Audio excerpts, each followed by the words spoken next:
Iraq की ओर। Iraq ने अभी अभी महीनों की राजनीतिक गतिरोध को तोड़ा है क्योंकि संसद ने नई सरकार को मंजूरी देने के लिए कदम उठाया है, लेकिन ये सब बहुत भारी क्षेत्रीय दबाव में हुआ है। प्रधानमंत्री पद के लिए नामित अली अल जैदी ने अपने कैबिनेट के नामित सदस्यों को पेश किया, जो पिछले साल के चुनावों के बाद से बने गतिरोध को खत्म करने की दिशा में पहला कदम है। ये सिर्फ बगदाद की राजनीति नहीं है। अमेरिका सरकार ईरान समर्थित मिलिशियाओं को सरकार से बाहर रखने की कोशिश कर रही है, वहीं तेहरान अपना प्रभाव बनाए रखने में जुटा है। ये सब तब हो रहा है जब इराक की अर्थव्यवस्था क्षेत्रीय तनावों से जूझ रही है, तेल आपूर्ति बाधित है और देश वित्तीय दबाव में है।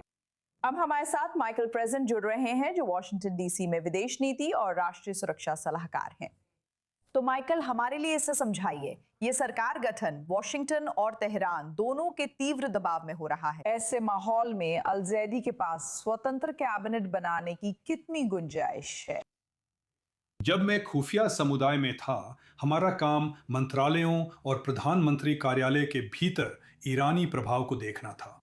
और आपकी स्क्रीन पर नए प्रधानमंत्री इराक के जैदी के बाईं ओर दो व्यक्ति खड़े थे।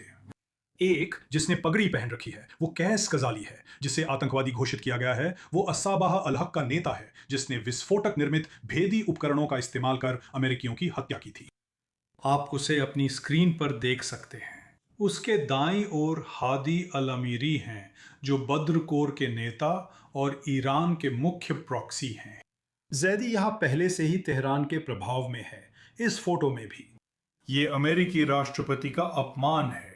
चलिए दिखाते हैं कि ट्रंप नए प्रधानमंत्री को सरकार से बाहर करना चाह रहे हैं। उसे प्रधानमंत्री के साथ दिखाओ, क्योंकि अमेरिकियों को नहीं पता ये लोग कौन हैं। वो प्रधानमंत्री मलिकी हैं, जो पूर्व प्रधानमंत्री मलिकी और जैदी के पास बैठे थे।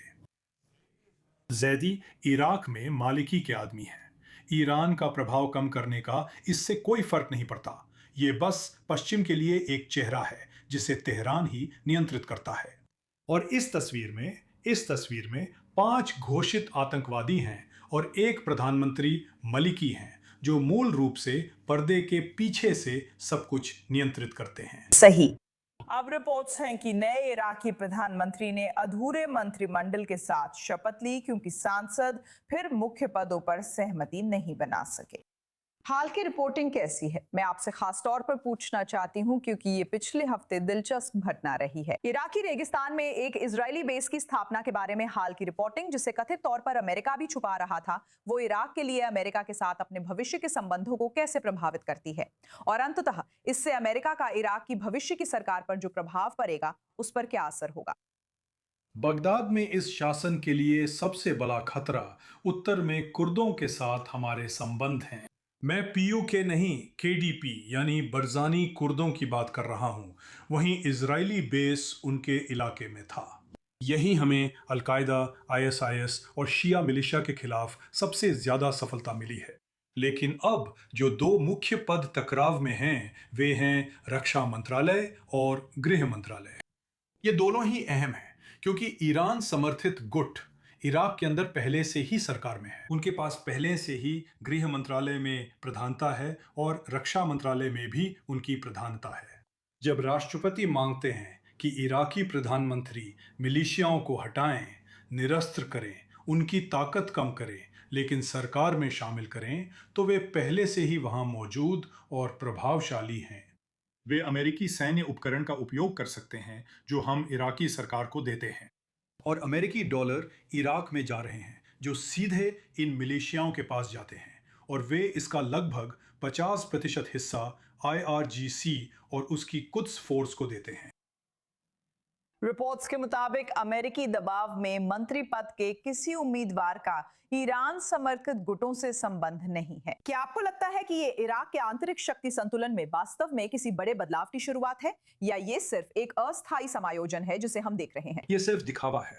ये सिर्फ दिखावा है कि जैदी जो प्रधानमंत्री हैं, उन्हें मिलिशिया द्वारा चुना गया था। उन्हें उन पार्टियों द्वारा चुना गया था जो वे ईरान के वफादार हैं, अब व्यवसायी हैं, इसलिए भ्रष्ट हो सकते हैं। अमेरिका का असर उन पर ईरान से ज्यादा हो सकता है, क्योंकि ईरान कमजोर है, वे मजबूत नेता नहीं हैं। वो इराकी सेना को मिलिशिया से नहीं लड़वाएंगे। वे ऐसा नहीं कर सकते, क्योंकि इराकी सेना के ज्यादातर कमांडर पहले से ही बाथ पार्टी के मुख्य और ईरान समर्थित गुट से जुड़े हैं। ये सब दिखावा है, कोई मायने नहीं रखता। ये मूल रूप से इराक को अच्छा दिखाने का एक तरीका है। जब राष्ट्रपति प्रधानमंत्री का समर्थन करते हैं तो वे उसे एक तरह से परिवीक्षा पर रख रहे होते हैं।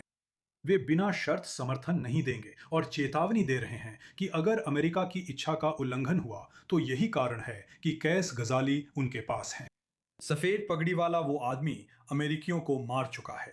कासिम सुलेमानी ने उसे इराक की एक मिलिशिया से अलग कर उससे अपनी अलग मिलिशिया बनवाई।